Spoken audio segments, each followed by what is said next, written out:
Today we're going to be looking at some simple things that you could be looking for on your coins that can give them a lot of value.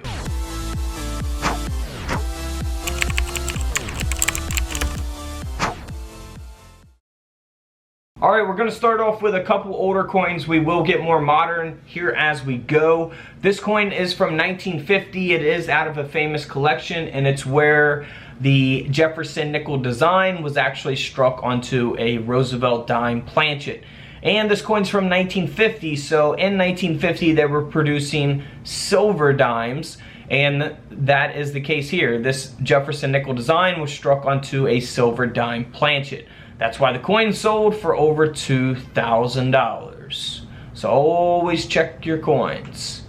Now here's a 1964 Jefferson Nickel that has been broad struck, multi-struck, graded by NGC at a mint state 65. Of course, you can see that error very visibly in the images displayed. You know, pretty extreme looking type of mint error.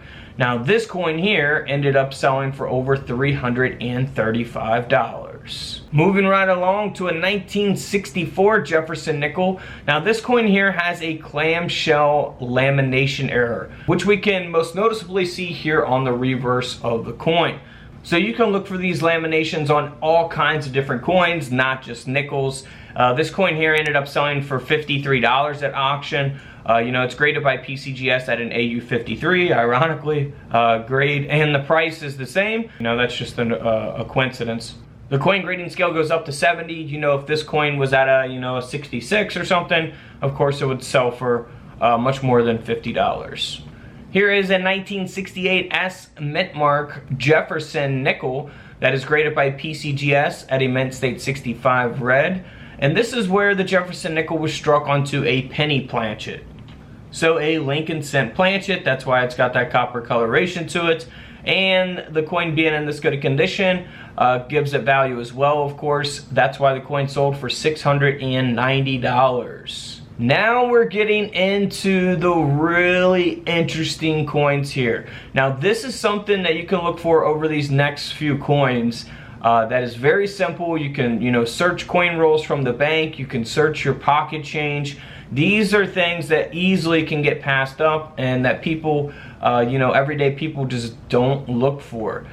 So here is the 1971 Jefferson Nickel. Now this coin has been circulated a lot. It's been in pocket change. It's not a high graded, good condition coin, but it does have a mint error that makes it valuable. You know, the coin has a misplaced mint mark. So here's where the mint mark is on this 1971 Jefferson Nickel. You'll see that it's pretty low there towards the rim of the coin. Now here is where the mint mark is supposed to be on the 1971 Jefferson Nickel. So it is lowered there. That will give the coin all of its value. Had the coin been in much better condition, the coin would have sold for more money. But even in this condition, the nickel still sold for over $215. So let's move on here to the 1973 Jefferson Nickel. Now this is the same case. So we have a mint mark that is very, very low. It is the D mint mark down there towards the rim of the coin. And here's where the mint mark is supposed to be on the 1973 Jefferson Nickel. So much different placement there. Again, very easy to pass this up in pocket change or in coin rolls from the bank. Again, this coin also sold for over $215 at auction as well. But that's not it. Here is a 1975 D mint mark, and this one is very valuable. So the coin is graded by PCGS. It's not in very good condition at all. It's graded at an XF40. So a lot of scratches on this coin. It's been in pocket change quite a few times, but just no one, figured it out until someone finally found it and got it graded. And you'll see that the mint mark here is not lower, it's actually placed much higher, closer to the 5 of the date 1975. Now here is where the mint mark is supposed to be on the 1975. So big difference there in where the mint marks are placed. So pay attention to your coins, you never know what you can find. This coin sold for over $1,000 at auction. Hard to believe a 1975 nickel in this condition would sell for $1,000, but that's what you want to look for, is that misplaced mint mark. Now here is a 1974 D mint mark Jefferson Nickel that is, you know, has a pretty extreme type of mint error. The coin struck 15% off center. It has a reverse brockage. Graded by NGC. This coin ended up selling for around $80 at auction, so even all those extreme type of errors, still not a huge amount of value for this coin. Doesn't mean it won't be for other coins though. Here's a 1993 simple type of mint error. The coin has been struck off center. 1993 Jefferson Nickel here. Graded by Annex at a mint state 64. This coin ended up selling for a little over $50 at auction. And then here is a 2005 Bison reverse Jefferson Nickel that has a die crack here on the reverse of the coin.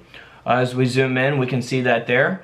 It is graded by NGC at a 66, and this coin only sold for around $45, so not really worth having that one graded. Now here's a no-dated Jefferson Nickel that has a brockage, and it also has an off-center strike.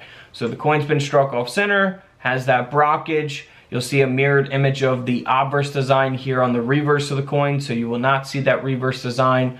This coin ended up selling for $480 at auction. So always check your coins. You never know what you can find out there. You know, some can be very, very valuable if you just take the time to look. It is very tedious and it takes a lot of time. So don't forget to subscribe in the middle. Feel free to check out the videos to the left of me. And until tomorrow, I'll see you guys in the comment section below. This is Couch Collectibles, and this is where I disappear.